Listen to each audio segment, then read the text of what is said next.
Es para todos, de verdad, un honor poder compartir conocimientos. Eh, Hay una enorme preocupación porque tenemos definitivamente muchos vacíos o brechas en lo que respecta a la respuesta a emergencias en estas lides. Bien, voy a comenzar entonces y agradecidos por su gran atención a estas actividades.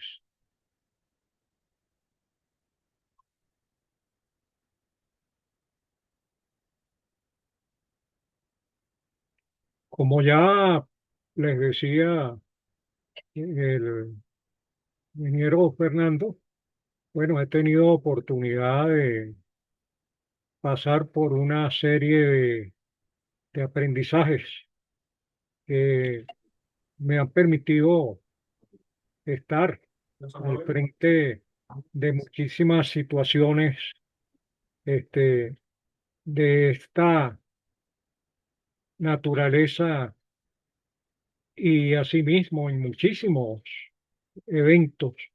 Soy instructor eh, certificado Provost de nivel 2 de la Universidad de Texas y asimismo he dado eh, eh, formación en muchísimas universidades en diversos países. Bueno, entrando en detalle, debemos preocuparnos ante dos eventos significativos, como fueron el de Venezuela, donde no solamente La Guaira resultó afectada, sino muchísimas ciudades a nivel nacional. Lo que pasa es que en La Guaira se concentró el mayor impacto o intensidad, ¿no? En Colombia también sabemos que no solamente fue Pereira.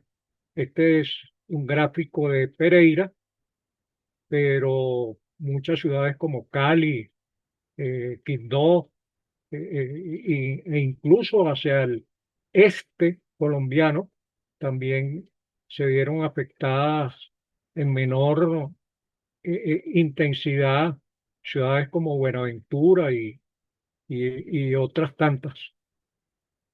Debemos entonces comenzar reflexionando sobre lo siguiente. Un, un fenómeno telúrico, ¿verdad? O un movimiento telúrico es algo no deseado, no es predecible, o sea, hay que eliminar ese paradigma que tenemos. Nadie puede predecir un sismo, pero sí son acontecimientos con alta probabilidad de ocurrencia en cualquier hemisferio del planeta, causando daños, desastres y severas consecuencias o alteraciones en todos los medios. Los sismos suelen afectar a personas, estructuras y al ambiente. Ello nos obliga a desarrollar sistemas y procedimientos para controlar este riesgo y sus consecuencias.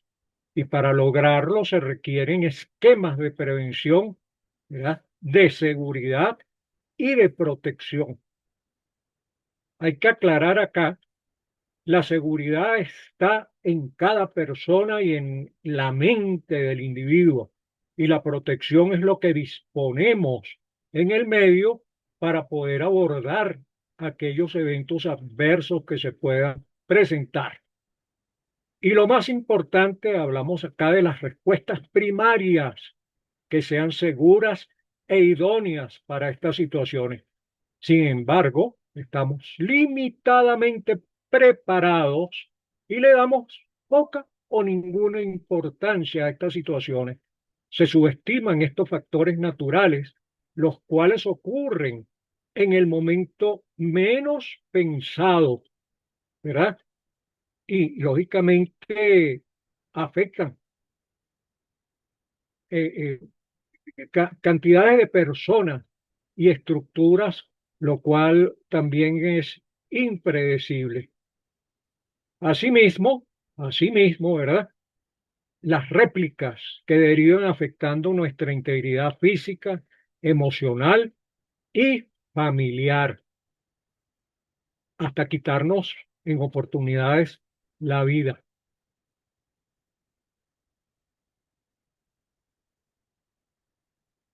Debo acotar lo siguiente. Los sismos son el producto, ya esto lo habíamos hablado en una exposición que tuvimos hace una semana en este mismo medio y allí se describió todo lo conceptual sobre los sismos, etcétera, etcétera. Pero hay que insistir en que los sismos son el producto de la energía que liberan las placas tectónicas.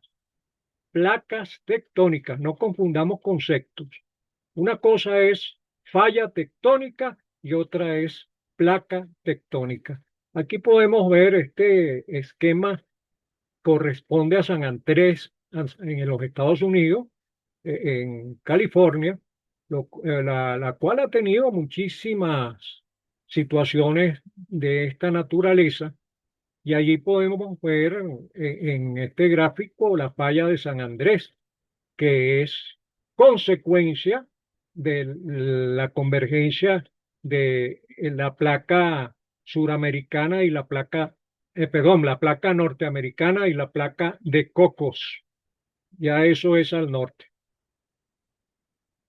Si lo queremos ver en contexto, aquí vemos este mapa donde se muestran eh, las placas responsables, por ejemplo, de lo que ocurrió en Venezuela hace poco, y vemos el Caribe, vemos la Sudamericana, y en esta oportunidad también vemos a la izquierda de la placa suramericana, la placa de Nazca, que fue la responsable del evento en Colombia.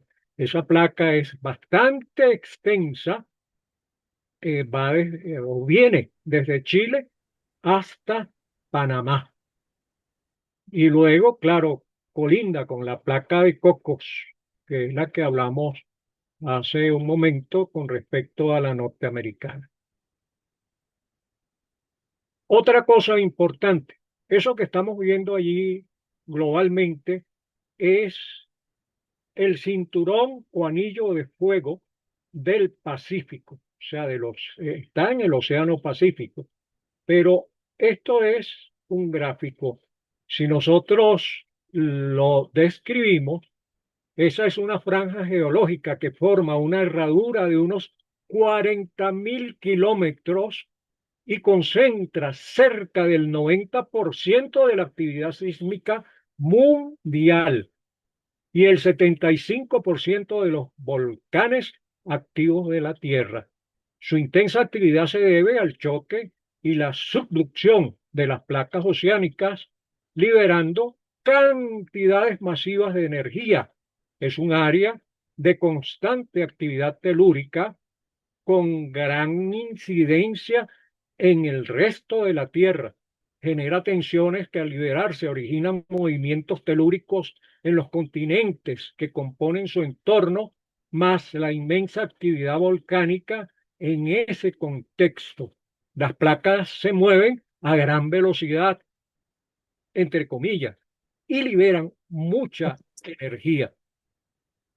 Este cinturón de fuego del Pacífico está conformado este, por la zona montañosa de Argentina, por Chile, Perú, Ecuador, Colombia, Panamá, Costa Rica, Nicaragua, El Salvador, Honduras, Guatemala, México, Estados Unidos, Canadá, las islas Aleutianas, la costa e islas de Rusia, Japón, Taiwán, Filipinas, Indonesia, Timor Oriental, Malasia, Brunei, Papúa, Nueva Guinea, Singapur, Isla Salomón, Tonga, Samoa, Nueva Zelanda y Tuvalu, y afecta también a otros territorios en el globo terráqueo.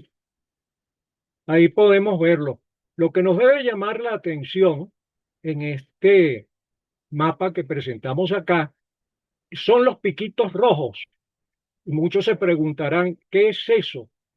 Eso representa los volcanes, volcanes y su ubicación dentro del contexto terráqueo.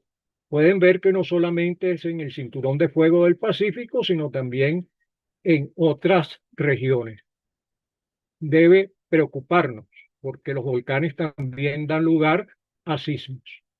Bien, en cuanto al Caribe y Sudamérica, o Sudamérica, como dicen algunos, es una de las zonas geológicas más activas y complejas del continente americano.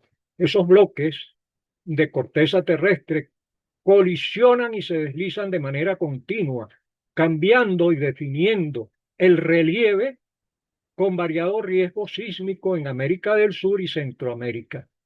La placa tectónica del Caribe es mayormente oceánica, con una superficie aproximada de 3,2 millones de kilómetros cuadrados. Abarca el fondo del Mar Caribe y la región continental de América Central y parte del norte de la América del Sur, más las islas ubicadas dentro de ese contexto. La placa sudamericana es una placa masiva de 43,6 millones de kilómetros cuadrados y abarca todo el continente suramericano y parte del océano Atlántico Sur, colindando con las placas de Nazca y de África.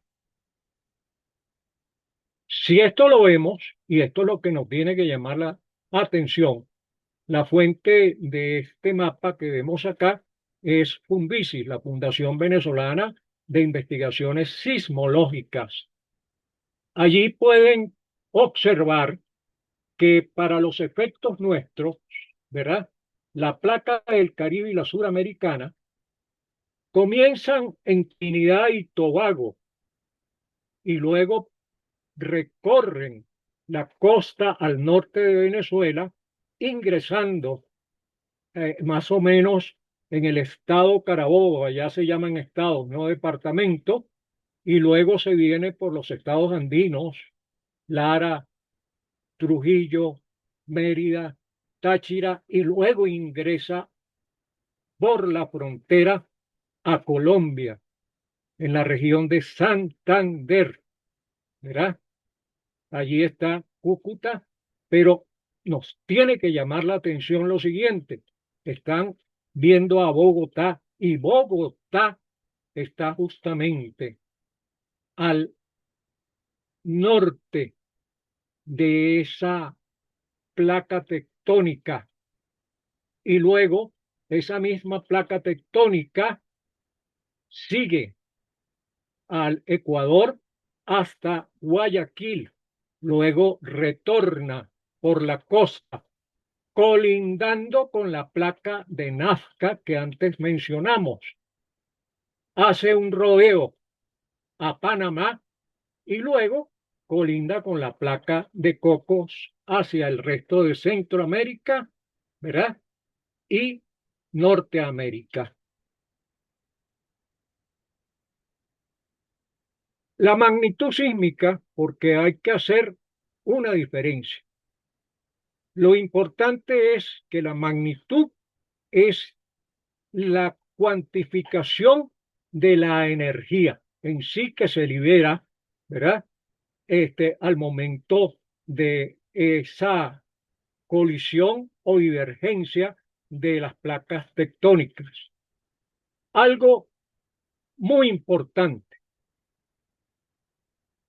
estas placas son en escala, perdón, estas magnitudes son en escala logarítmica, no es una escala lineal y por ello es un error expresar la magnitud como hacen muchas personas en divulgación en medios y supervisores de organismos de seguridad, que es algo intolerable.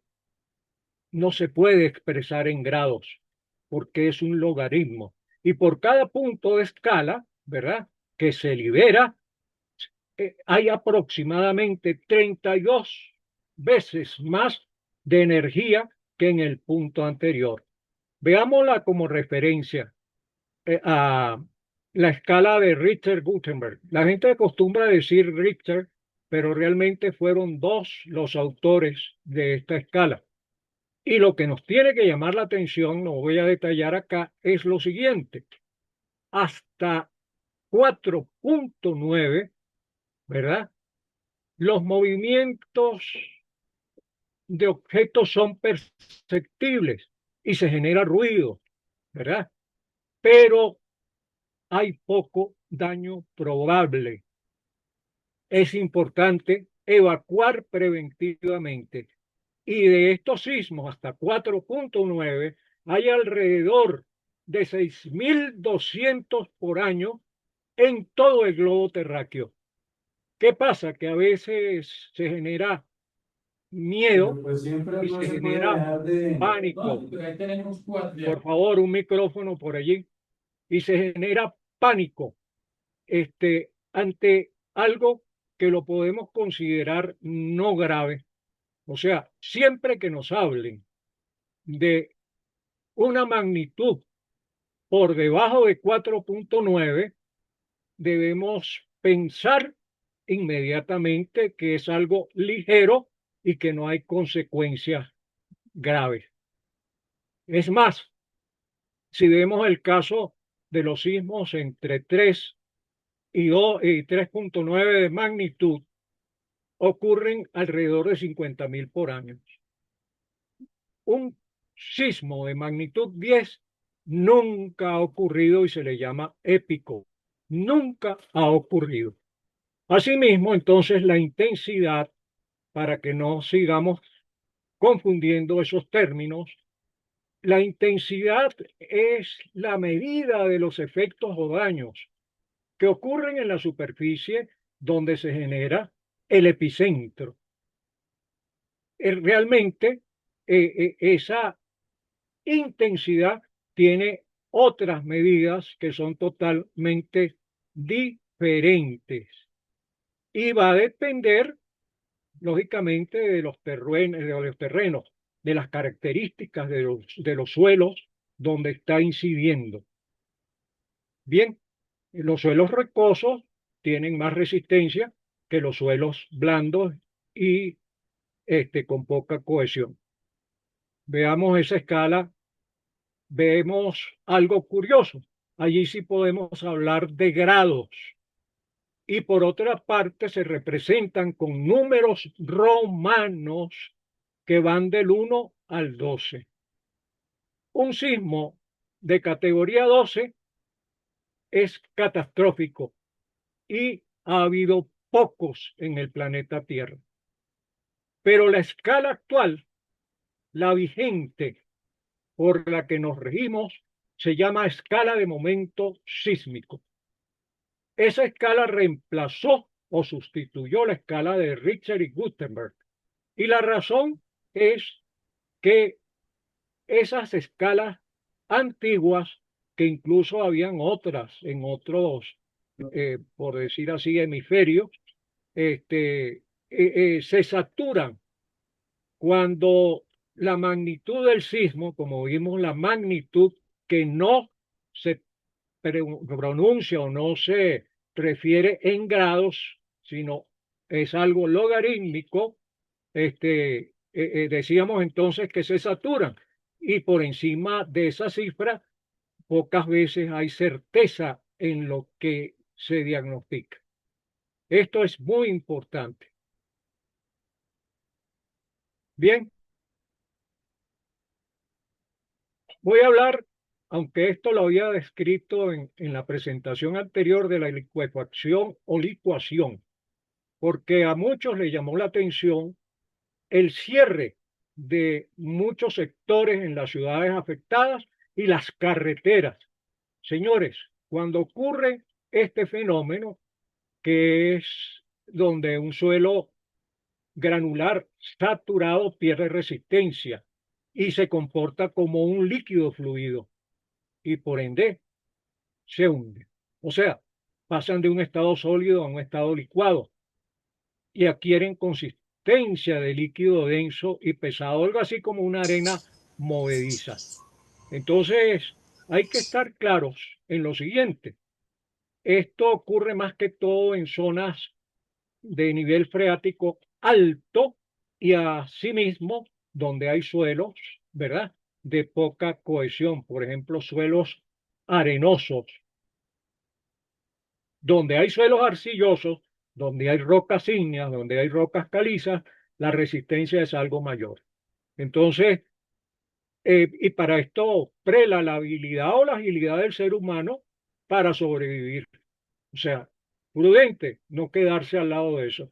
Esto es lo que ocurrió en las carreteras a la salida de la población de Pereira. Y entonces aquí podemos ver una foto real y reciente de licuefacción o licuación, se le llama de las dos maneras. Entonces, y si va un vehículo allí en ese momento circulando, dicho de una manera coloquial, se lo traga. Bien, y asimismo, cuando hay licuefacción en una población, muy rara vez se destruye la estructura, sino que la estructura se hunde por efectos de esa condición del suelo. Bien, muy importante. Plan para el control de emergencias, al que pocas veces se le para, perdonen la expresión, pero hay un agravante y es que entonces muchísimos individuos con un parcho en el ojo, con un garfio en la mano y una pata de palo, llegan a hacer planes de emergencia en contextos críticos y allí hay consecuencias graves. Uno, que esto es obligatorio de acuerdo al sistema de gestión de seguridad y salud. Y por otra parte, las personas deben tener experiencia para poder identificar las amenazas, ¿verdad? Clasificar los peligros potenciales, tanto naturales como antropológicos, analizar la vulnerabilidad, lo cual no es algo fácil, analizarla en el contexto ya de esta característica de riesgo. Y por otra parte, ¿verdad? Analizar los riesgos como tal. Analizar los riesgos no es llegar y yo a mí me parece o yo creo o yo veo. Para analizar un riesgo hay que hacer primero una identificación, luego una evaluación o cuantificación. Y allí se entra en el análisis y se establecen parámetros, ¿verdad? Condiciones e incluso puede haber una cuarta columna donde entonces se busca solventar o reducir, controlar esos riesgos. Los riesgos no se pueden eliminar. Eso es otro error lingüístico. No se van a eliminar los riesgos. Señores, los riesgos son latentes. Los riesgos siempre están allí. Lo que sí se puede eliminar son los peligros. Entonces, cualquier especialista en seguridad que les hable de eliminación de riesgos es otro señor con un parche en el ojo, un garfio en la mano y una pata de palo. Así de sencillo. Yo soy muy claro en las cosas que digo. Entonces, y lógicamente la divulgación y actualización requiere una revisión anual y se debe socializar a la población periódicamente. Los que somos, ¿verdad? Planificadores de emergencia, no lo hacemos al capricho o al yo creo o por haber pasado por un cursito de 40 horas. Señores, yo hice una especialización y soy instructor. Aquí vemos un grupo de diferentes países, México, Guatemala, Costa Rica, Honduras, y otros tantos. México, perdón, también está Venezuela presente, está República Dominicana, y tuve el honor de ser instructor. Esto fue en la escuela de la Universidad de Texas en el año 2001. Nosotros somos especialistas y hacemos esto con conciencia y con conocimiento. Bien, otra cosa, se hace prácticamente una liga de el sudor de la gimnasia con la leche de magnesia, o sea, gimnasia con magnesia. Señores, una cosa es o son las emergencias que tienen una clara definición. Y entonces, estas son las definiciones de la Organización de Naciones Unidas y la NFPA. De esta manera se clasifican las emergencias y no podemos confundir con otras situaciones de mayor gravedad, ¿verdad? No voy a entrar en detalle de esas definiciones, pero sí debo decir, entonces se acostumbra a llamar a las emergencias mayores contingencia. Señores, contingencia es otro tipo de situación que puede conllevar a una emergencia, porque la contingencia es el acontecimiento donde se presentan situaciones críticas por fugas o derrames de producto que dan lugar a efectos de inflamabilidad tóxicos y pueden afectar severamente a las poblaciones o al medio ambiente. Insisto, erróneamente en algunos contextos definen a contingencia como una emergencia mayor que se prolonga en el tiempo. Eso es un barbarismo conceptual. Catástrofe es un acontecimiento que tiene el potencial de ocasionar lesiones graves, fatales y daños a la propiedad o daños al ambiente, pero de manera puntual o regional. Cayó un avión, es una catástrofe, es puntual y regional. Un incendio forestal puede ser una catástrofe puntual y regional, ¿verdad? Pero no es un desastre. El desastre es el daño o interrupción seria del funcionamiento de todo sistema social o industrial, pudiendo causar múltiples e importantes pérdidas humanas, materiales, económicas y ambientales. Son eventos que exceden la capacidad de los recursos de una comunidad o sociedad afectada para dar respuesta o hacer frente a las situaciones que caracterizan estos eventos. Los sistemas de respuesta y los recursos muchas veces son insuficientes y colapsan porque no se cumple con las normas, sencillamente. Dice muy claro, en una población debe haber, por ejemplo, un bombero por cada 1.000 personas. Hagan un censo y me dicen dónde se cumple esa disposición internacional. Bien, entonces hablamos de la divulgación o socialización. Se agarran los planes de emergencia o se agarra lo que se tenga disponible y se mete en una gaveta y cuando llega el inspector o llega el fiscal o llega el organismo que le toca chequear esto, le decimos, sí, yo tengo eso, y abrimos la gaveta y se lo enseñamos. Pero resulta que ninguno de los que allí laboran o residen, porque esto es obligatorio también para los conjuntos residenciales. Entonces, no hacemos nada con engavetarlo, sino hacemos una divulgación prudente y profesional, insisto. Entonces, hay que pensar en el antes. Antes de un sismo, lo más importante es preparar un plan familiar de emergencia y un kit de supervivencia, garantizando la seguridad de su hogar y su entorno, dado que los temblores no pueden predecirse, ¿verdad?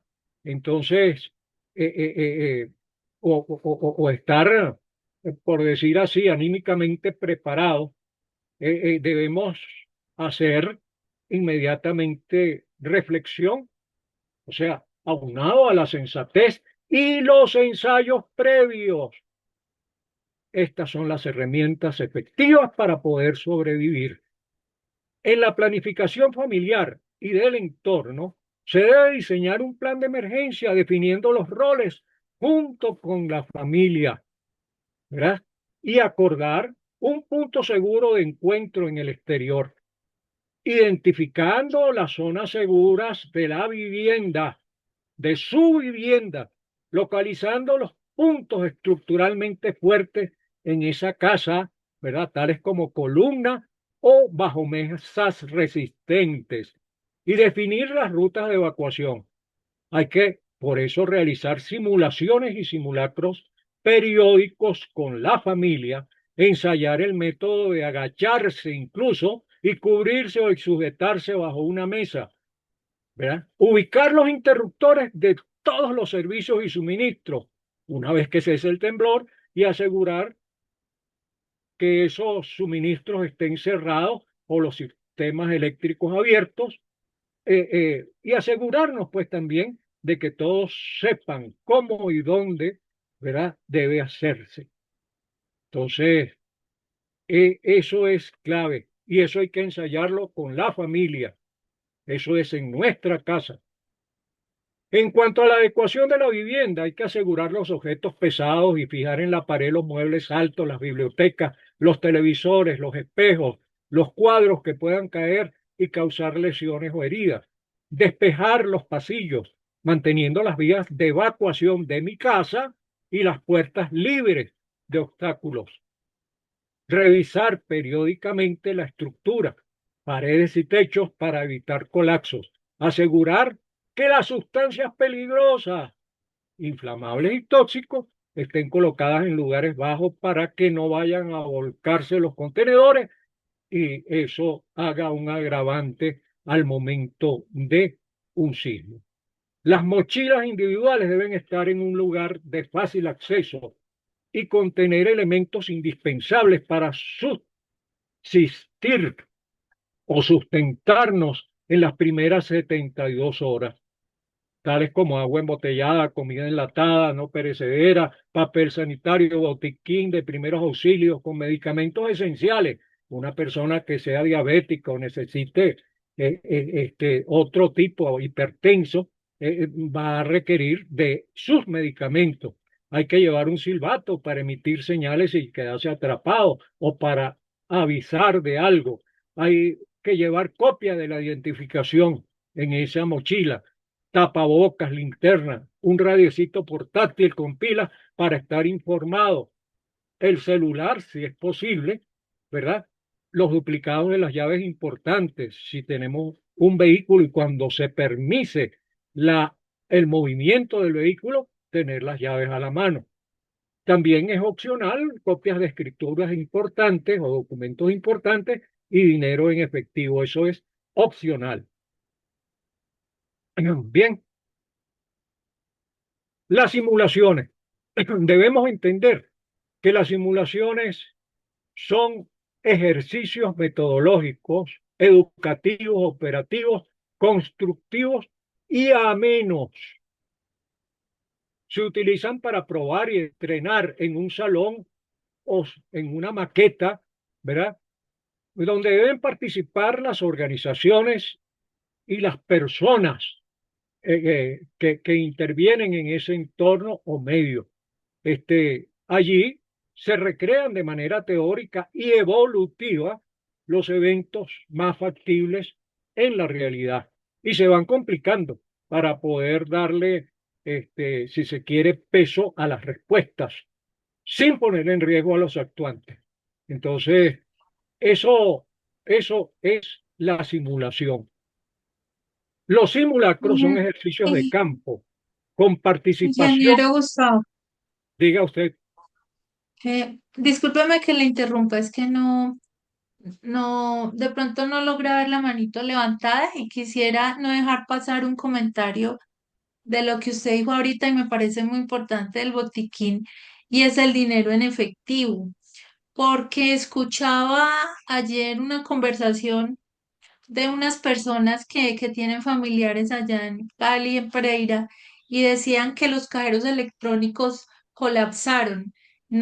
Algunos no estaban funcionando y otros pues estaban dentro de estructuras que fueron destruidas y que pues el tema de llevar dinero en efectivo uno quizás no lo tiene en cuenta, pero mira que esas situaciones donde uno pueda tener ese dinero para desplazarse a un lugar diferente o para comprar algunos insumos es muy importante.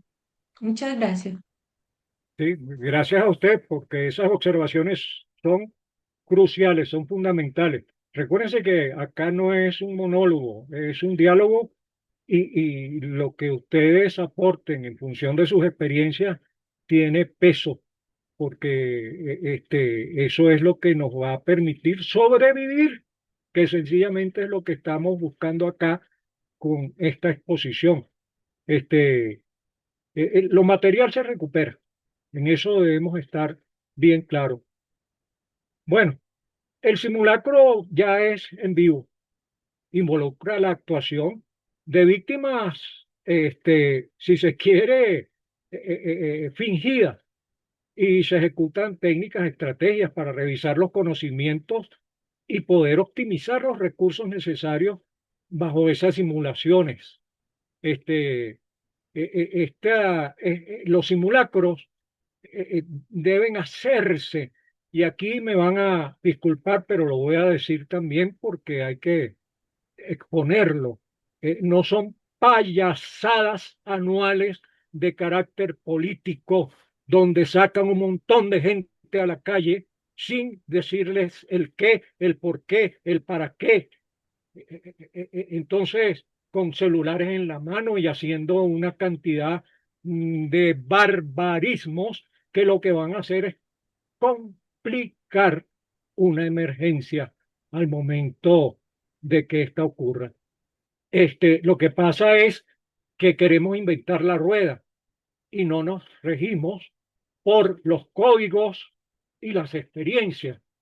El código NFPA 101 y el código NFPA 1403, que cualquiera ingresa a un buscador y coloca estas siglas y allí le va a salir de qué se trata. En el NFPA 101 es el Código de Seguridad Humana, es un librasco, ¿verdad? Que tiene o contiene todos los detalles y lo que se debe hacer en las simulaciones y los simulacros. Las evaluaciones de ambos eventos son necesarias para poder obtener información y dar una buena retroalimentación, un buen feedback. Entonces, esto es donde erramos, porque yo no he visto ninguna reunión evaluatoria después de estos simulacros o payasadas anuales que se ejecutan. Los especialistas, un cero a la izquierda, porque cuando he hecho las observaciones me han dicho que no me ponga a inventar, que es suficiente con lo que se hace.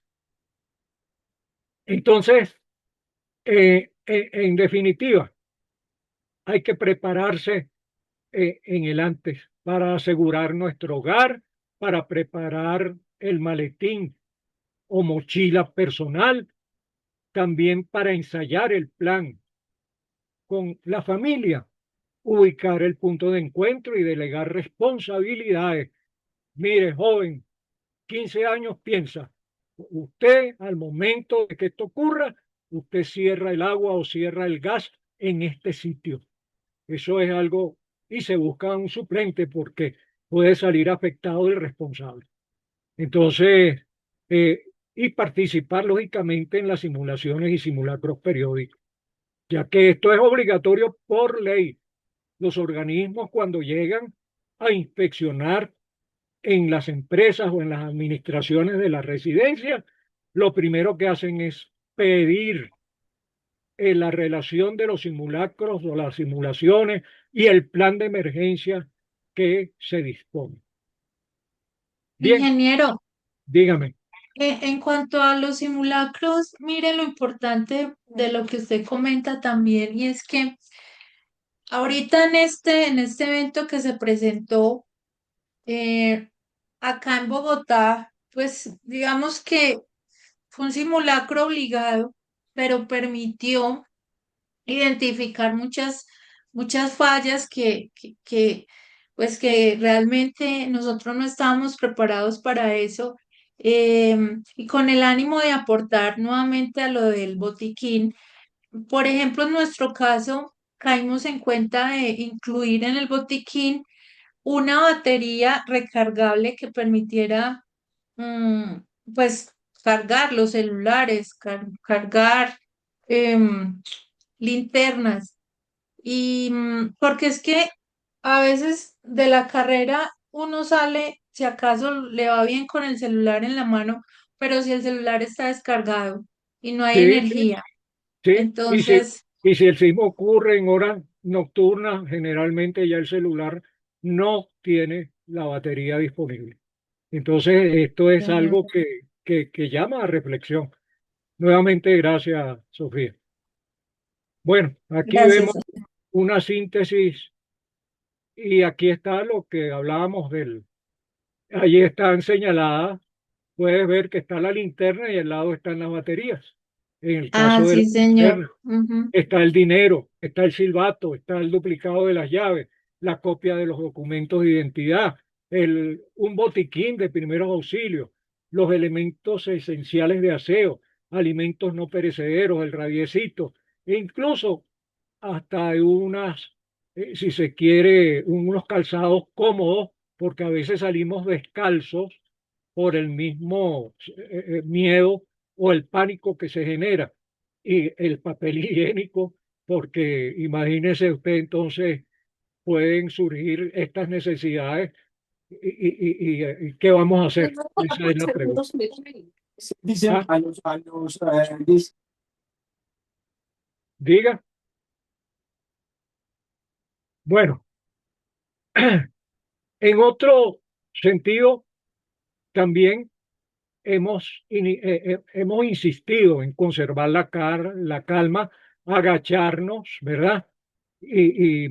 Manos y rodillas y cubrirse, este, y asirse, o sea, agarrarse, eh, bloquear los servicios, alejarse de los peligros en la vivienda. Ojo, manténgase lejos de las ventanas, los vidrios, espejos y otros objetos colgantes o inestables, sobre todo las ventanas y vidrios, ya que cuando hay un sismo hay torceduras de esos elementos y tienden a reventar y se ha comprobado que al momento de romper emiten esquirlas con una velocidad de un proyectil de un arma de fuego que atraviesa y mata a una persona.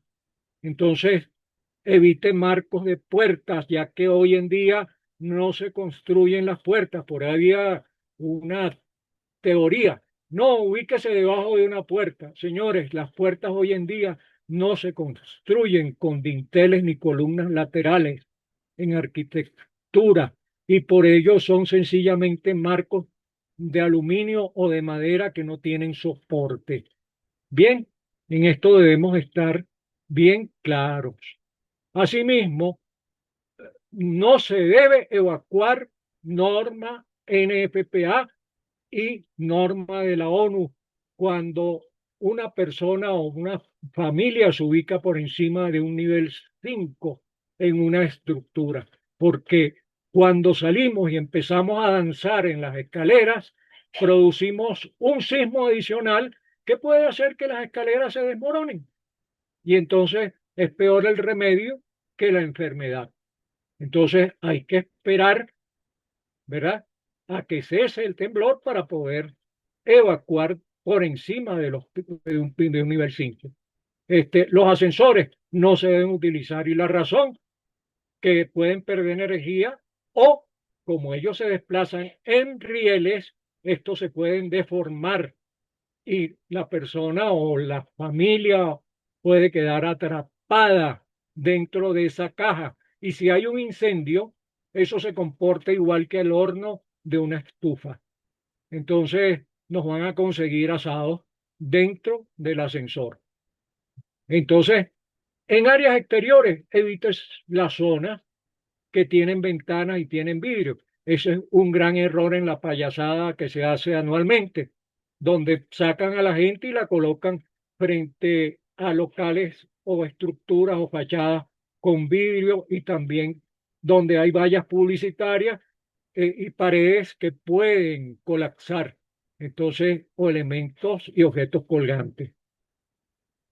Se debe buscar incluso un área libre y esa área libre dicen especialistas como yo que se debe hacer un 150% de distancia con respecto a la altura total de la edificación. 150% de distancia. O sea que si un edificio tiene, por exagerar, 100 metros de alto, yo debo ubicarme a 150 metros como mínimo para estar seguro en caso de que la estructura pivotee o colapse. Entonces, eh, esto es algo esencial y que lo que necesita es pensar antes de hacer. Ese siempre ha sido mi consigna. Si está conduciendo, detenga el vehículo en un lugar seguro, lejos de postes, de puentes, de árboles, de pasos elevados, o sea, pasos peatonales.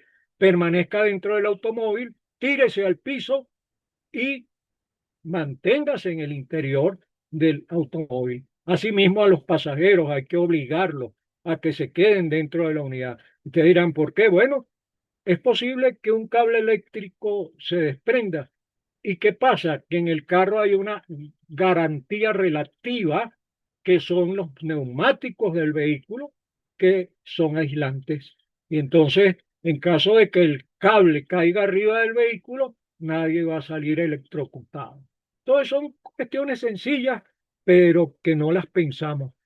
Este, el control del pánico. El control del pánico es esencial. Y en todo evento, el pánico se conceptualiza como el miedo colectivo. El miedo es individual, pero cuando entonces comenzamos todos a descomponernos por efectos de la adrenalina y la noradrenalina, algo muy importante para uno poderse hacer especialista en esta materia, yo me vi obligado no a ser paramédico porque lo soy, sino también a aprender fisiología humana, cómo se comporta el cuerpo humano de manera hormonal, ¿verdad? Y cómo se comporta cada uno de nuestros órganos. Y de esa forma yo puedo entonces saber qué está ocurriendo. Entonces, para controlar estos ataques de pánico, todo socorrista debe concentrarse en la respiración de la víctima, solicitarle que haga inhalaciones profundas, que retenga 4 y exhale en 6 segundos, evitar fármacos, nada de estimulante, nada de cafeína, cuidado, y buscar apoyo de profesionales, ¿verdad? Que conozcan sobre salud mental. Levantar la mano y, señores, ¿quién es psicólogo o es psiquiatra? Ayúdenos acá en este punto, ¿verdad? Entonces, enfocar los sentidos de la víctima en el entorno, en el momento, ¿verdad? Obligarlo a nombrar, mira, ¿qué es esto que tengo en la mano? ¿Qué sientes en el piso? Ah, bueno, que lo siento áspero, etc. Pero eso nos está diciendo que está cambiando el pensamiento catastrófico y eso ayuda, lógicamente, a mantener la calma porque así ayudamos a otras personas. Cuidado también a veces con los comentarios. Pues, ¡ay, se murieron 4! ¡Ay, señores! ¿Qué genera eso en el oyente o en la persona, el interlocutor, si lo queremos decir de una manera más técnica? Entonces, este, este es el resumen más importante. Busque el sitio y sobre todo acá hago este gráfico porque los niños son una cosa seria, una esponja que absorben todo aquello que nosotros les enseñamos o los ensayamos. Y entonces el muchacho va a salir corriendo a ubicarse debajo de una mesa, pero eso sí, no una mesita de plástico, sino una mesa que sea rígida y que le brinde protección mientras cesa el temblor. Bien, en el después, al cesar el sismo, hemos insistido en mantener la calma, en aplicar primeros auxilios si estamos capacitados, ¿verdad? Y solicitar ayuda especializada indicando la ubicación de la víctima. Para esto es bueno también tener, olvidé decirles, muchas veces en la mochila un marcador imborrable, ya que esto hay que utilizarlo para colocar, por ejemplo, en la puerta. Cuando se sale, entendemos que ya cesó el temblor y se está saliendo, y entonces colocar una B de unos 50 centímetros y si está atrapado en un espacio confinado, alrededor de la V, aclaro, ¿no?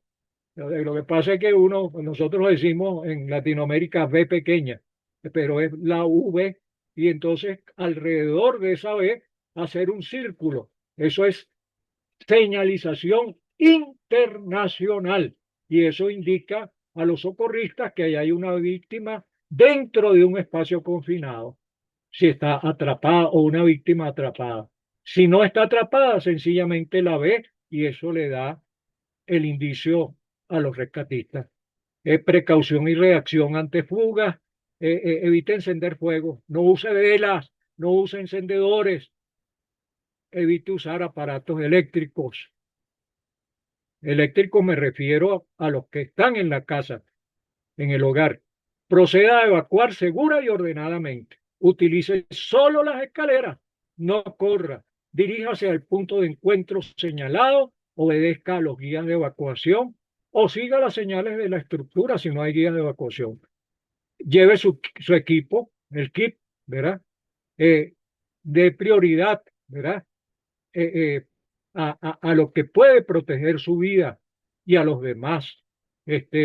Prepárese para las réplicas, esté alerta para que se resguarde, conéctese con su sentido, procure pausas breves, haga respiración consciente y ello sirve para indicarle a su cerebro que la amenaza emocional ha cesado y reduce lógicamente la secreción de adrenalina.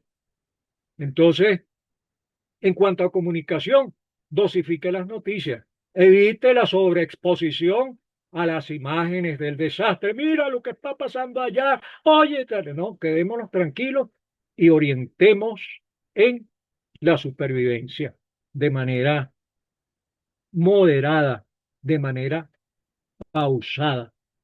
Recuerden que el ser humano es gregario y cuando ve que alguien se descompone y empieza a gritar, los demás empiezan también a descomponerse y a gritar. Eso es natural. Entonces, no congestione canales de radio si tiene algún radiecito, ¿verdad? Radiotransmisor, y despeje las vías de acceso para que puedan ingresar los socorristas o los organismos de socorro. La resiliencia, esto es muy importante. El desarrollo de la resiliencia es fundamental. La resiliencia no es otra cosa que el aceptar y entender, ¿verdad? Asumir los problemas como oportunidades de aprendizaje y no como obstáculos insuperables.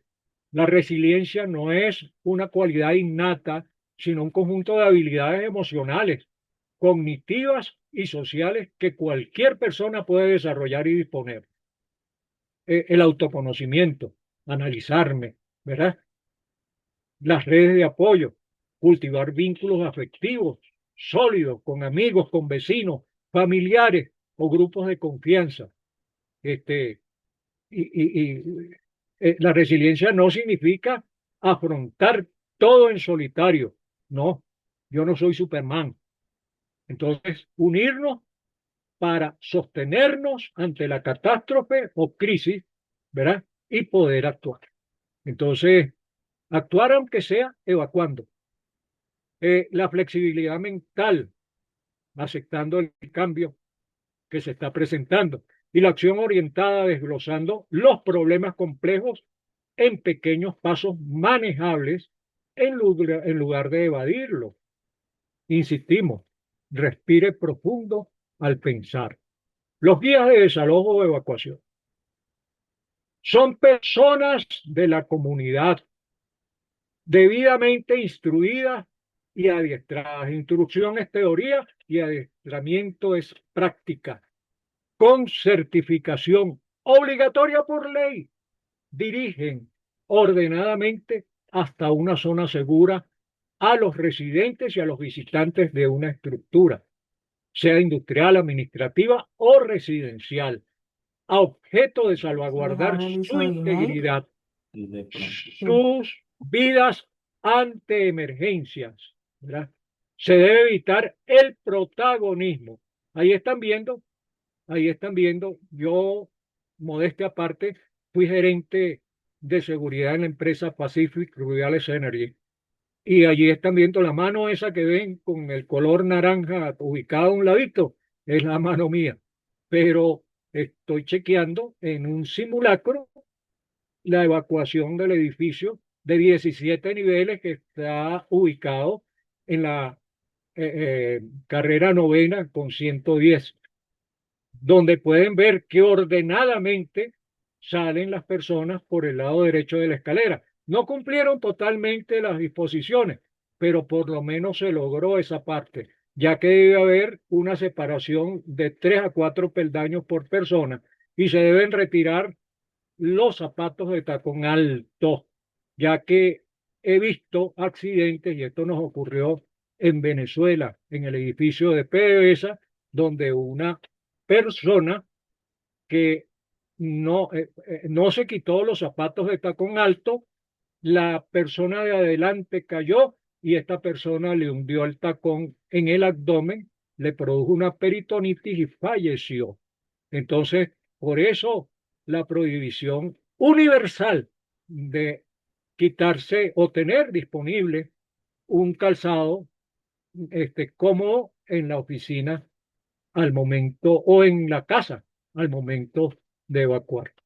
Bien, acá están Ingeniero, en el centro de reunión, en el lado derecho, y se está pasando lista por parte de los guías de evacuación para hacer el censo de quién falta y si hay que ubicarlo o recuperarlo. ok, Esto es una ingeniero, forma práctica. Dígame. tenemos la mano levantada de una persona, se llama Clemencia Gallo, tiene la palabra, por favor. Adelante, señora Gallo, la escucho.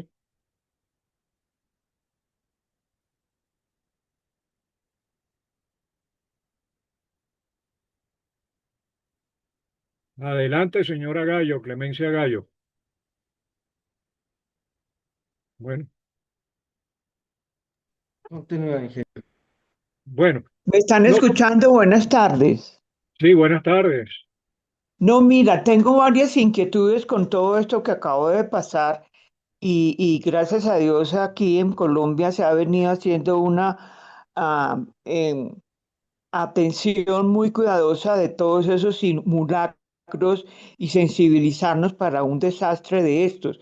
Eso ha ayudado muchísimo. Yo de verdad que lo valoro porque estamos mucho más atentos a todos estos desastres, pero que en el momento uno reacciona de diferentes maneras porque el susto fue grandísimo.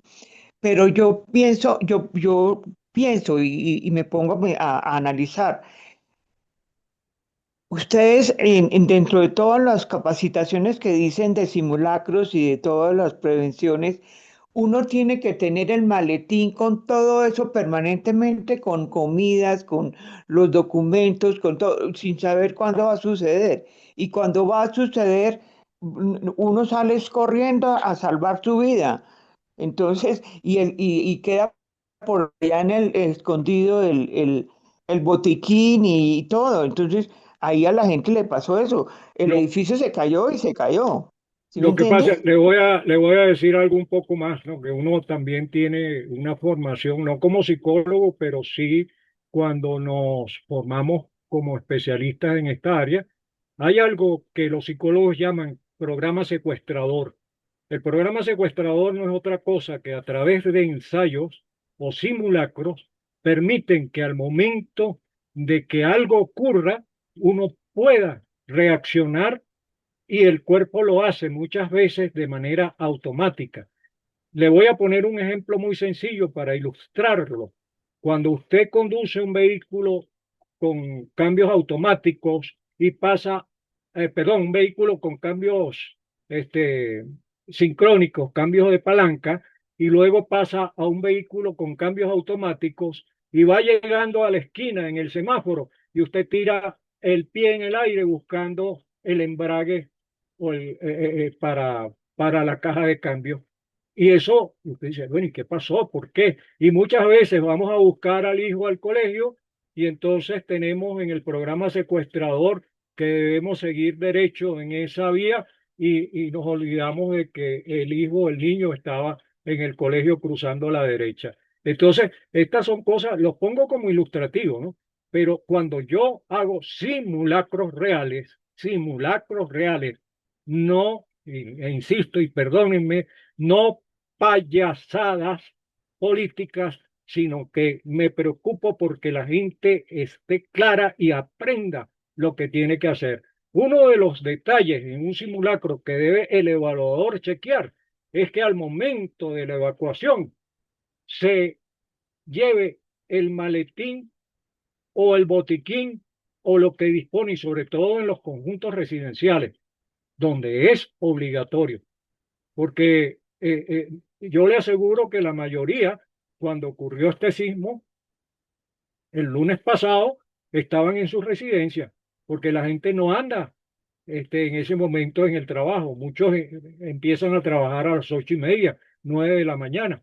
Y entonces, si no han ensayado, si no han hecho esos simulacros en forma y sobre todo en el medio familiar, no va a haber el programa secuestrador que ayude al momento de la emergencia. Esa es la gran realidad. Entonces, pero si acostumbramos el cuerpo a esa actividad en el momento de hacerlo, yo lo hago con mi familia y lo hice con mis hijos que ya son grandes y muchos se fueron por esta vía, porque el hijo mío emuló mi profesión, es ingeniero también en seguridad, control de riesgos, emergencia. Y la hija eh, que está en Estados Unidos es bombero profesional. Entonces, y todo gracias a a inculcarles esa. Yo no los obligué, sino sencillamente me reunía, mira, ¿qué hacemos acá si hay una fuga de gas? ¿Qué hacemos si falla la energía eléctrica? ¿Qué hacemos? Es hasta un juego simpático que podemos hacer en familia. Pero la pregunta es, ¿lo hacemos? No, eso no va a pasar aquí. Eso no va a pasar aquí. Ese es el gran problema, el gran paradigma. Había otra persona que había levantado la mano, no sé si quiere hablar. Sí, ingeniero, la señora Mafe Quintero tiene la Ajá, palabra. Hola, ¿cómo están? Buenas tardes. buenas Quisiera tardes. saber si, que lo que pasa es que en una de las diapositivas anteriores salía que ya el triángulo de la vida como que ya no tiene evidencia, pero en varias partes hablan del triángulo de la vida, en otras dicen que meterse bajo una mesa, que es más o menos lo que nos está contando el ingeniero. Entonces yo quisiera saber realmente más o menos dónde es que uno se puede ubicar para estar a salvo mientras el sismo, tanto en casa como, por ejemplo, en la oficina, porque esto lo puede coger a uno en el trabajo también. Y si también recomiendan tener como una cosita de emergencia en la oficina también, pues porque ajá, uno no sabe dónde lo va a coger. Sí, Entonces, saber más o menos la ubicación cómo es, porque nos dicen que boca abajo, boca arriba, que no sé, que uno no se puede estar como en posición fetal, no se puede, entonces como hay mucha información y creo que nos podemos estar perdiendo un poco dentro de No, encontrar. perdóneme que le diga, hay mucho invento porque no se lee en el código NFPA 101 y entonces surgen estos especialistas, perdonen, que no son ingenieros en seguridad, en control de riesgos, en emergencias, como yo me he formado, sino que son sencillamente, o no han hecho ni siquiera especializaciones o posgrados, sino son sencillamente entonces abogados. Me he conseguido con planes de emergencia bárbaros, donde una urbanización en el norte de Bogotá, al momento de ocurrir el derrame de petróleo, usted debe, y le pregunté a la administradora, oiga, ¿quién hizo esto? Y entonces, no, lo hizo fulano, una señora que esto y tal, y esto no es, esto es una empresa petrolera, esto es una planta de gas, ¿esto qué es? Entonces, no, esto es una urbanización, un conjunto residencial. Entonces, ¿qué pasa? Copiar, pegar, copiar, pegar, copiar, pegar, y eso es lo que genera toda esta serie de incógnitas y toda esta serie de barbarismos.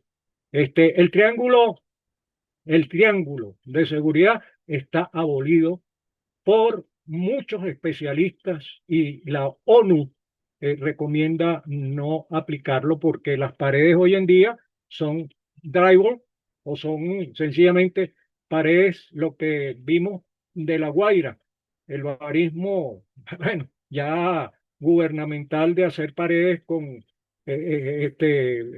icopor, goma espuma y barras de aluminio. Entonces, eso se dio en los gráficos. Gracias a Dios, ese caso no se dio acá, en Colombia. Pero yo seguí de cerca aquel otro desastre. Entonces, estas son las cosas que hay que entender. Y decía hace rato, el que diga que puede eliminar un riesgo, no le haga caso porque no sabe absolutamente nada de seguridad. Los riesgos no se eliminan, los peligros sí, ojo, y aún así puede haber todavía remanencia. Bien, Ingeniero, ah, tenemos también una pregunta en el chat. Dice, ajá, ¿en la costa puede ocurrir un terremoto o un tsunami en la o costa, ninguno de los dos? en la Sí, en la costa, costa dice. y más rápido porque la costa es más vulnerable. Ya vamos a hablar de eso un poquito, no te preocupes. Ya vamos este, me recuerdas para hablar del tsunami, que no lo colocamos acá, pero es bueno señalarlo. Entonces, es Fernando, ¿no? Que estaba hablando. Bueno, me di cuenta.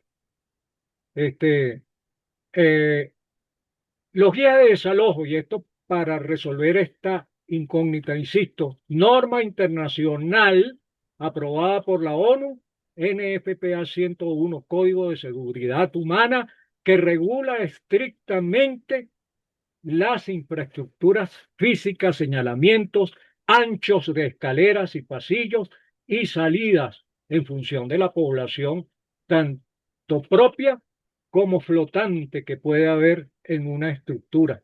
Población flotante son los visitantes, los que no son de la estructura. Y Como el de que tengo, porque la mesa del comedor es un buen aló, aló, micrófono, este, entonces esto debe hacerlo cada administrador o cada responsable de un conjunto residencial y hacerlo bajo los planes de emergencia obligatorios para cada copropiedad. Ustedes dirán, y cómo? ¿Cuántos? ¿Cuántos? Entonces, bueno, el estándar técnico universal y mandatorio, ¿verdad? Establece que debe haber un guía de evacuación y un suplente por cada 25 residentes. 25 residentes. Y ellos son voluntarios, deben recibir instrucción y adiestramiento, o sea, teoría y práctica y deben estar certificados para desempeñarse. Esa certificación supuestamente la debe emitir Defensa Civil, pero entonces yo pregunto cuántas de las personas acá en sus conjuntos residenciales o en sus empresas o en sus comercios han recibido la visita de Defensa Civil que no sea para revisar y multar, sino que sea para hacer, para lograr esto que antes estaba señalando.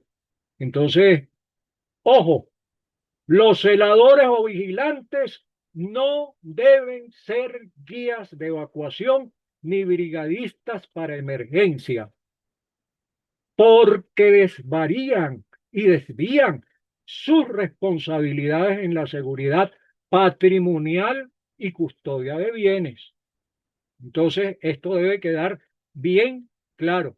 No, no, yo tengo los vigilantes entrenados para que den primeros auxilios y para que desalojen o evacúen. Señor, usted está cometiendo un tremendo error. El vigilante se valora, es indispensable por muchas razones. Una persona importante dentro de todo predio, pero tiene sus funciones bien detalladas. Y si lo hace, está abandonando una de sus responsabilidades. Este es el código que antes refería. Claro, este es de la edición de 2016. Este código se revisa cada 5 años. El código actual tiene la portada gris, pero contiene lo mismo prácticamente.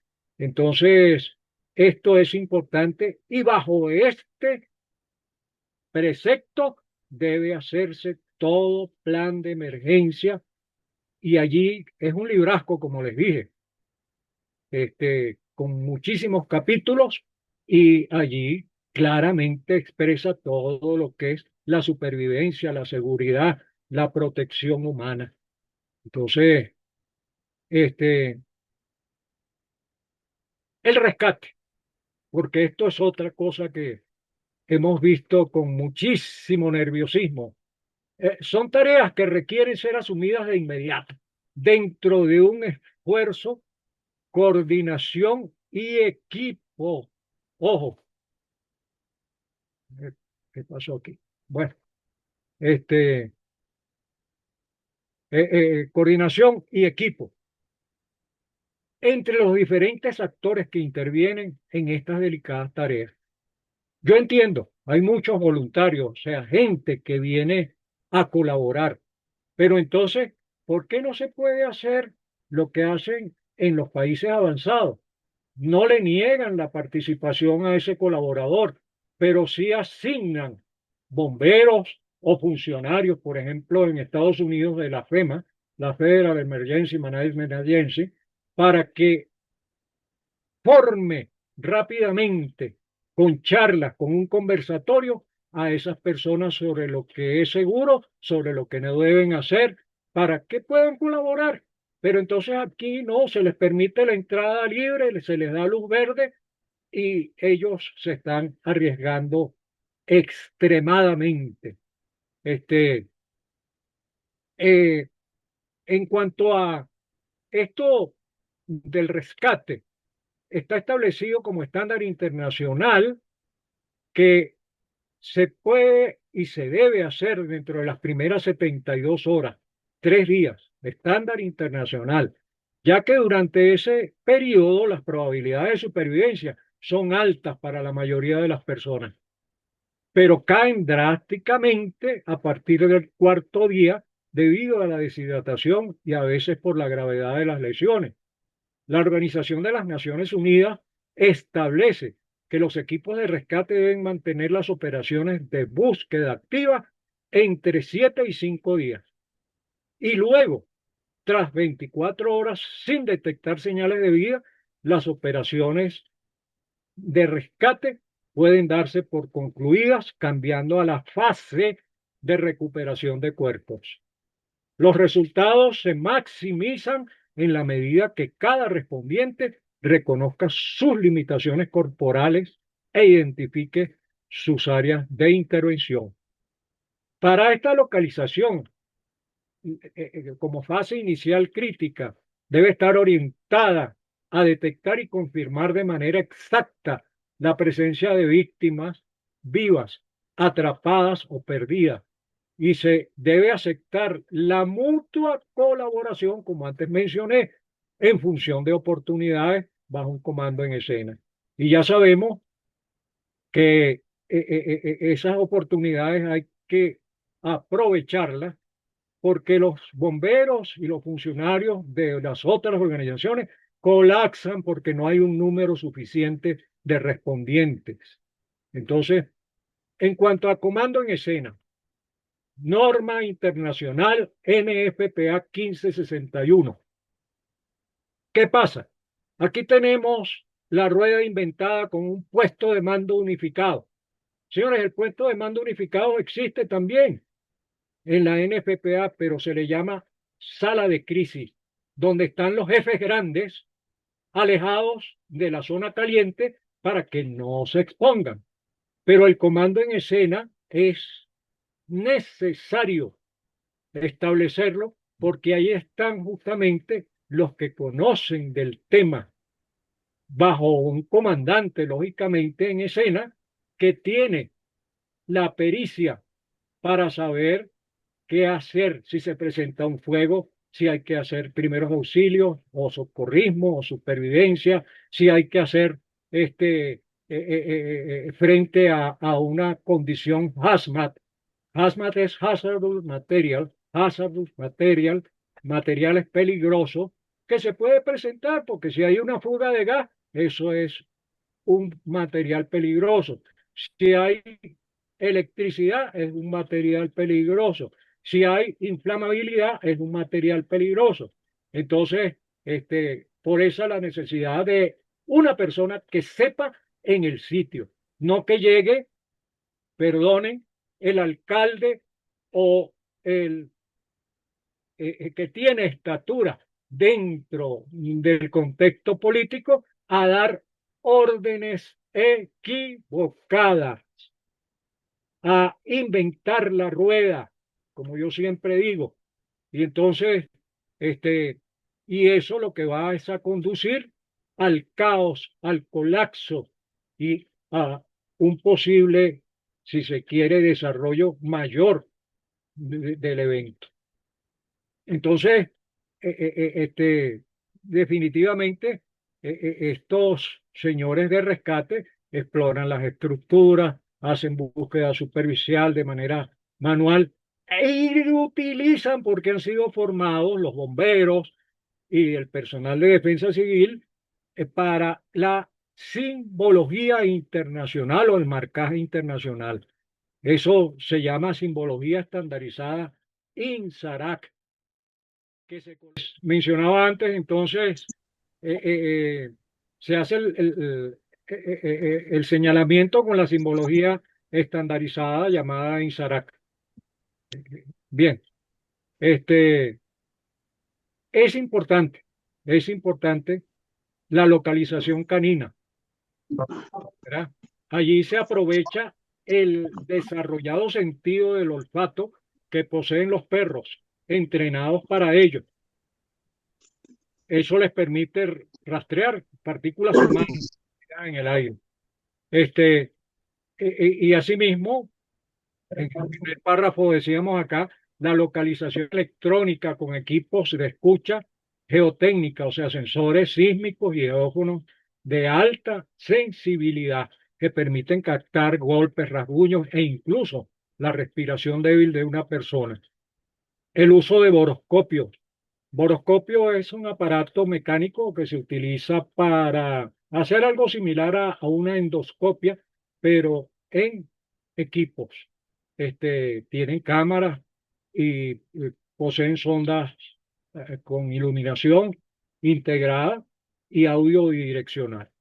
Es fundamental evaluar la escena de rescate ante los riesgos y peligros, tanto para los lesionados como para los respondientes. Señores, es mejor estar preparados para algo que puede no suceder a que suceda algo para lo cual no estemos preparados.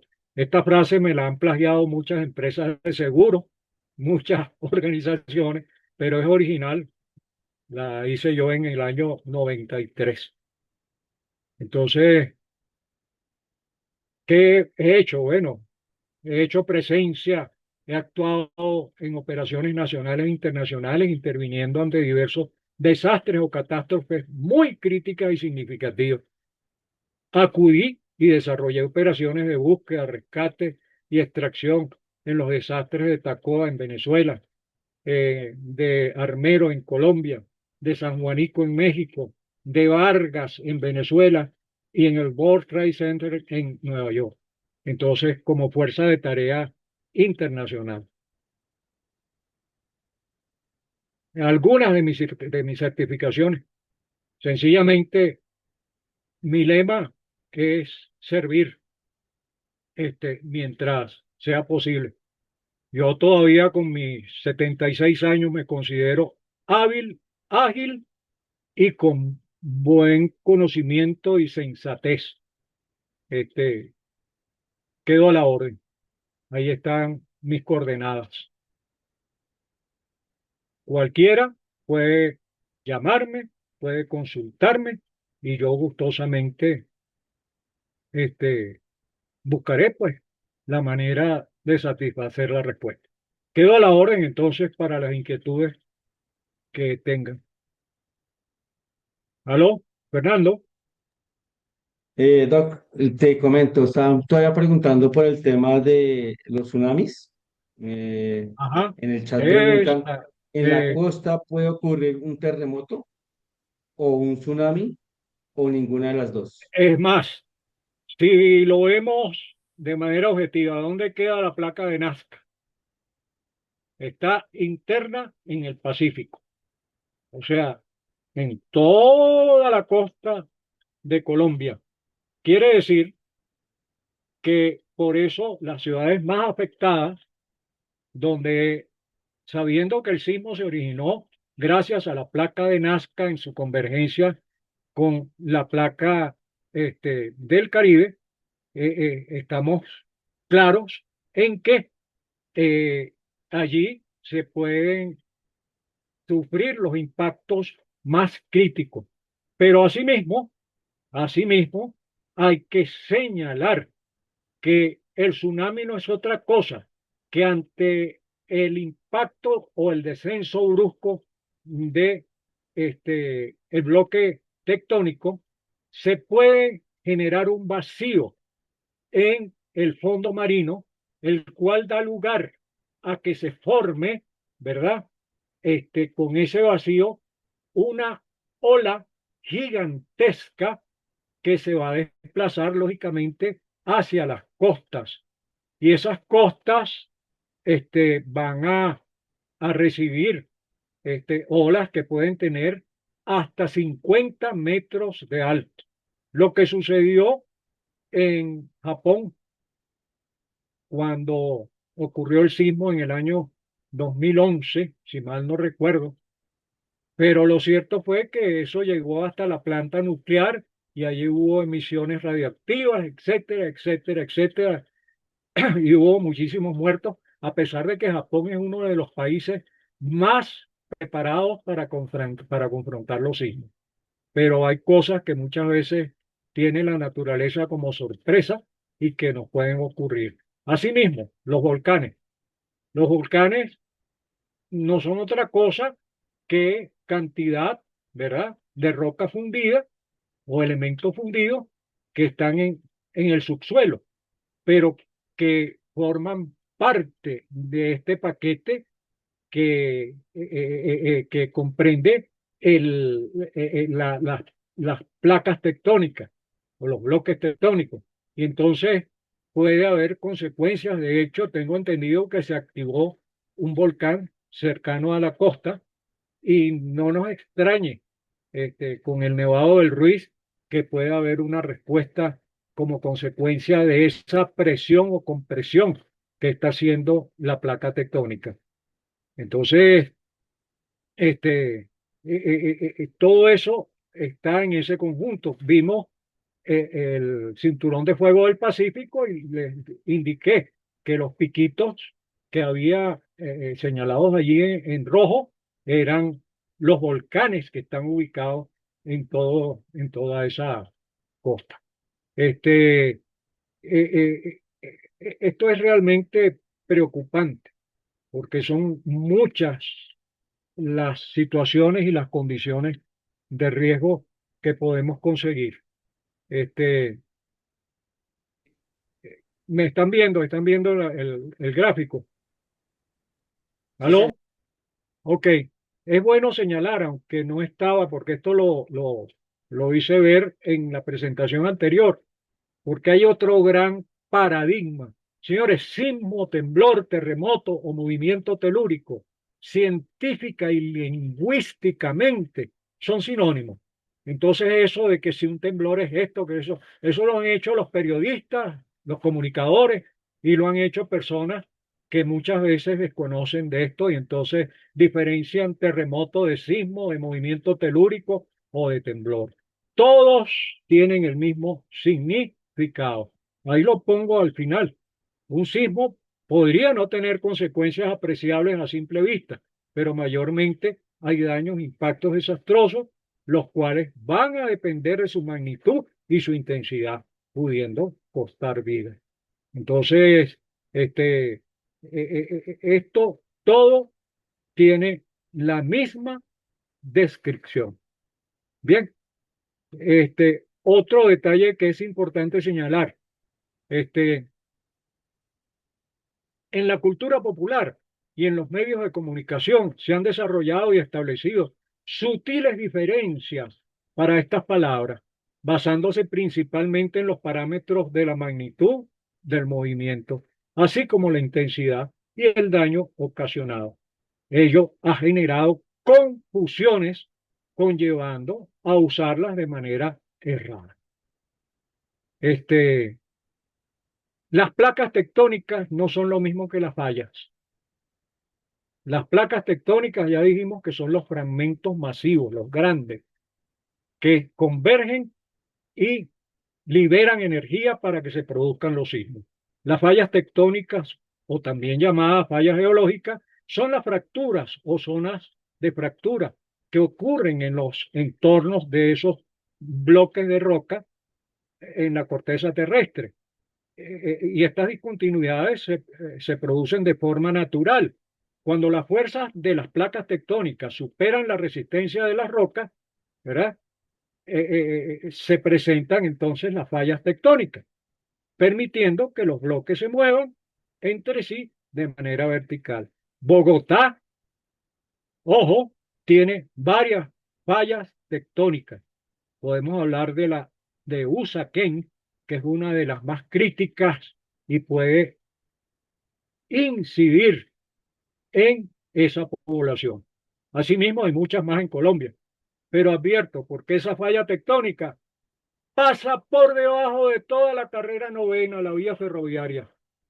Ahí les dejo esa perlita para que empecemos a preocuparnos. Bueno, ahora sí, sí hay, este, esto también lo coloqué acá por lo siguiente. Los sismos superficiales son aquellos por encima de 70 kilómetros. El sismo en Venezuela, que no tiene ningún enlace con el sismo ocurrido en Colombia, ocurrió aproximadamente entre 10 y 15 kilómetros de profundidad. El punto de energía. El sismo que ocurrió acá en Colombia ocurrió a 110 kilómetros de profundidad en la placa de Nazca. Entonces, otra enorme diferencia. Y los sismos de gran profundidad son aquellos que se producen a más de 300 kilómetros de profundidad. Bueno, quedo atento para las inquietudes que puedan tener y Ok, gracias, ingeniero. Hay otra pregunta en el chat, pregunta la señora María. ¿Es verdad que solo en los primeros 40 segundos se puede evacuar? ¿O qué es mejor, quedarse donde se encuentra uno? La ONU habla y la NFP habla de 35 segundos. Habla de 35 segundos. Y de allí es que se genera que después del quinto nivel no se debe evacuar hasta que cese el temblor. Esa es la razón. Entonces, realmente muchos no, porque el teléfono me dio el aviso. Sí, esos avisos son muy buenos, muy objetivos, pero esos avisos no dan los 35 segundos. Llevémoslo a 40, pero no dan los 40 segundos para por encima de un quinto nivel. Entonces, personas que estén en una planta baja, un primer piso, pues, en un segundo piso, en un tercer piso, pueden hacerlo. Y habiendo ensayado lo que van a hacer y cómo lo van a hacer, para que lleven sus mochilas, como dijo la señora que nos dio esa información tan importante, y asimismo podamos tener oportunidad de supervivencia. ¿Alguna otra inquietud? En el chat no hay más preguntas, ingeniero. Bueno, entre los escuchas, si hay alguno que quiera intervenir. Sí, a mí me queda la duda sobre la evacuación ante un tsunami o en ciudades costeras, porque pues en ese caso el protocolo de evacuación es el mismo Bueno, o al contrario el es, protocolo primario de evacuación sigue siendo el mismo porque va a haber el aviso preliminar del sismo. Pero una vez que evacuamos, señores, como se dice coloquialmente, coja el monte y bien alto. O sea, busque sitios elevados, no edificios, sino puntos, mesetas naturales que puedan haber dentro de ese contexto donde estamos residenciados. Porque una ola de 50 metros va a penetrar profusamente en la tierra y va a llevarse por delante lo que consiga. Entonces, esto es también muy importante, la evacuación secundaria o el traslado. Por eso es que hablamos de un punto de reunión inicial cuando salimos y un punto de concentración masivo, que eso no lo describen cuando hacen los simulacros y eso está en la NFPA 101, el Código de Seguridad Humana. Entonces, el punto de concentración masivo es aquel que cuando hay necesidad de hacer un traslado o una evacuación secundaria, ¿verdad? Ante una amenaza derivada del sismo inicial, se debe entonces también determinar dentro de un contexto. Yo, por ejemplo, estando en Bogotá, buscaría hacia, hacia La Calera o buscaría para esos sitios que están hacia esa zona. Y en el caso, yo estoy relativamente tranquilo. Yo vivo en las afueras de Subachoque, o sea, estoy acá en las afueras de Subachoque, pero vivo en la montaña, en una finca que está en la montaña. Vivo feliz acá, respirando oxígeno, pero les voy a decir, sentí el sismo, pero salimos preventivamente, mi esposa y yo, porque vivimos acá los dos viejitos. Pero entonces, y llevamos nuestro maletincito, nuestra cuestión, pero nos dimos cuenta de que no había daños o consecuencias mayores. Lo que pasa es que esto es roca ígnea y roca caliza y hay una resistencia algo mayor a ese impacto de intensidad.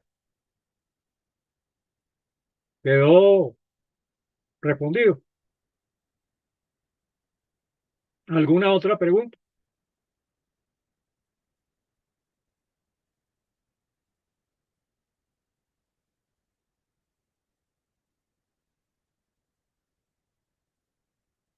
¿Aló? ¿Me oyen? Hola, Sí, señor. buenas tardes. Adelante, Valentina. Doctor, hola, buenas tardes. Doctor Gustavo, ¿es posible que después de Eh, este terremoto que discúlpeme, vivimos, discúlpeme, me aclara.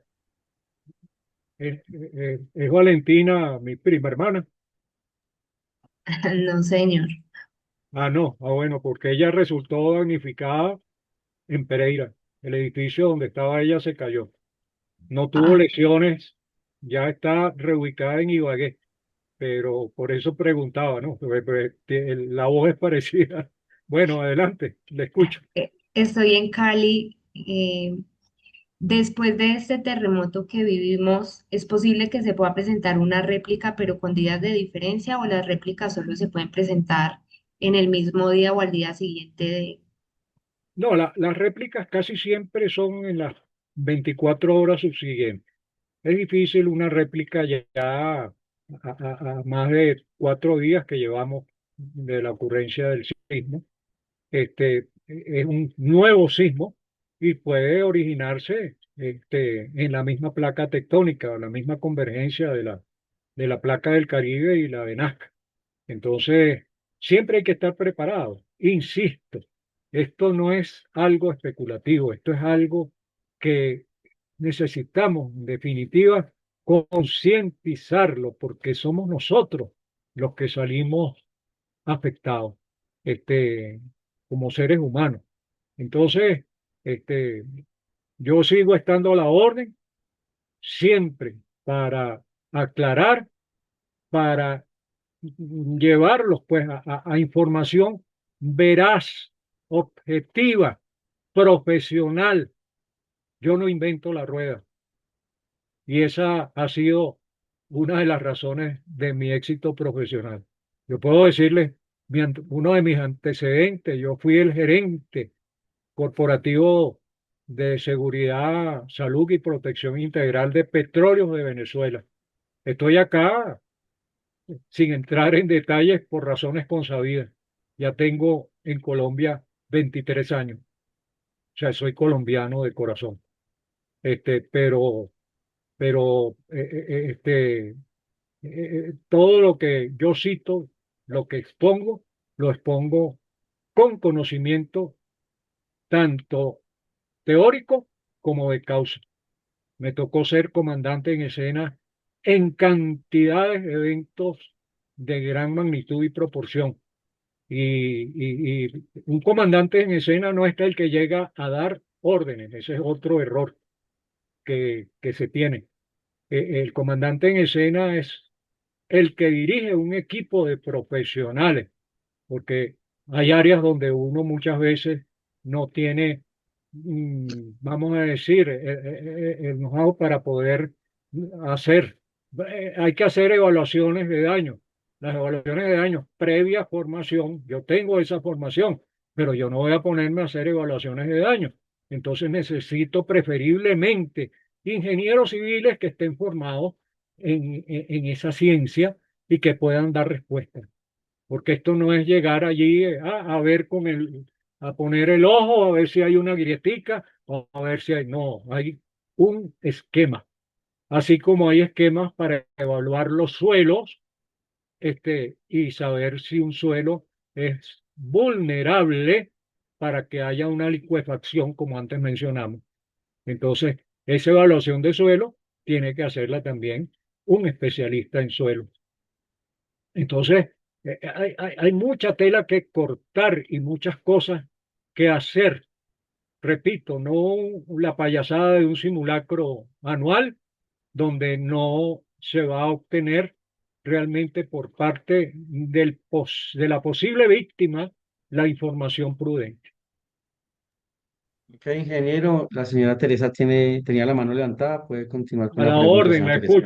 la escucho. Muchas gracias, ingeniero. Aprovechando su experiencia y su gran generosidad, no me acaba de quedar claro lo del triángulo de vida. Entonces, ahora, ¿por qué se reemplaza? Porque antes eran los marcos, después el triángulo. Ahora, en esencia, ¿en dónde es que hay que estar? Dicen que el baño, que la cocina, que el mueble.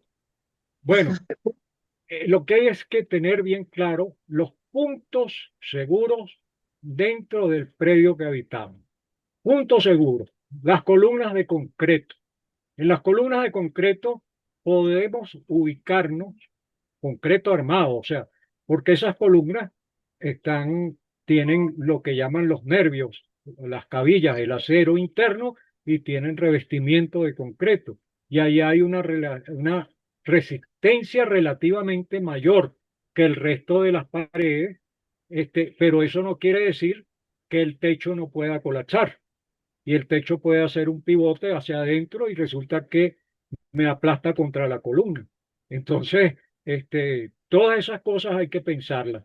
Lo mejor es, y hasta ahora es lo que han recomendado los japoneses con enorme experiencia en estas actividades, donde ellos dicen, métase debajo de la mesa. No les voy a decir debajo de la cama, porque ahora las camas no tienen la luz, vamos a llamarla así, suficiente para que una persona se pueda desplazar debajo del colchón, lógicamente, y eso va a amortiguar todo aquello que pueda desprenderse de la parte superior y la persona puede ser conseguida con vida. Ahora las camas no, las camas se despegan del piso escasamente 10 centímetros y ahí no va a entrar nadie, pero sí las mesas con resistencia, escritorios con resistencia, este, las columnas. En los baños hay también señalamiento de que los baños se pueden utilizar porque es un cajón pequeño, pero resulta que ese cajón pequeño muchas veces lo que tiene son paredes débiles, paredes de drywall y muchos sitios de la casa, que esto está prohibido, debo aclararlo, por las normas internacionales, pero sin embargo, aquí en Colombia se sigue haciendo, es colocar icopor en los techos. ¿Por qué? El icopor es débil y por otra parte, cuando el icopor entra en combustión, genera cianuro de hidrógeno. Y entonces van a conseguir a la persona muerta, pero no por quemaduras del fuego, sino por la inhalación del cianuro que genera el icopor. Entonces, ahí les dejo esa otra perlita. Entonces, hay muchas cosas, muchos paradigmas y muchos aspectos técnicos que hay que informar. Lo que pasa es que diseñamos el caso que les hablaba de los anchos de escaleras, los anchos de la... Todo contexto, llámese contexto, toda edificación, estructura que tenga más de un nivel, o sea, tenga un segundo, tercero, cuarto nivel, un edificio, las escaleras deben tener pasamanos como condición obligatoria. Y las escaleras no deben ser escaleras de caracol, o sea, esas que tienen esa forma, se podría decir, de escalones triangulares. Imagínese la persona pisando en la parte más delgada de ese triángulo que forma esa escalera de caracol. Se exigen escaleras con plataformas de discontinuidad en arquitectura de seguridad para evitar que a la hora de una evacuación vayan a ocurrir accidentes derivados de la característica de esa escalera. Y toda escalera y todo pasillo, como mínimo, debe tener 1,20 m de ancho. ¿Me escucharon? Entonces, eso también se viola continuamente. Se viola continuamente. Y también hay un cálculo que hay que hacer en función de la población de la estructura para entonces darle un mayor ancho tanto a las escaleras como a los pasillos. Entonces, todo eso está señalado, todo eso está escrito, todo eso está aprobado por la ONU y en blanco y negro. Pero, no, sale más barato montar un detector de humo que un detector iónico. ¿Por qué no? El detector iónico me cuesta 10 veces lo que me cuesta el detector de humo. Sí, pero el detector de humo es un detector térmico, si lo queremos llamar técnicamente, que se va a activar ante la presencia de llama. de fuego que ya está consumiendo lo que se encuentre dentro de ese contexto. ¿Eh? Mientras que el detector iónico va a captar el fuego en etapa incipiente sin que la llama se haya presentado todavía y da oportunidad de respuesta. Lo primero que va a hacer es activar el tablero de alarma, que es obligatorio por norma y que un 40% de los edificios de Bogotá no lo tienen. Bueno, esa es otra perlita. Entonces, estas cosas, uno dice, oye, ¿por qué se viola tanto las disposiciones internacionales? Pero les voy a ir más allá. Generalmente, las organizaciones, los mismos edificios, sobre todo edificios administrativos y conjuntos residenciales que se consideran de gran valor, son inicialmente asegurados, pero la aseguradora nacional no tiene capital para poder cubrir o responder el siniestro de esa estructura. Entonces, acuden al reaseguro en Estados Unidos, en Inglaterra, en Francia, que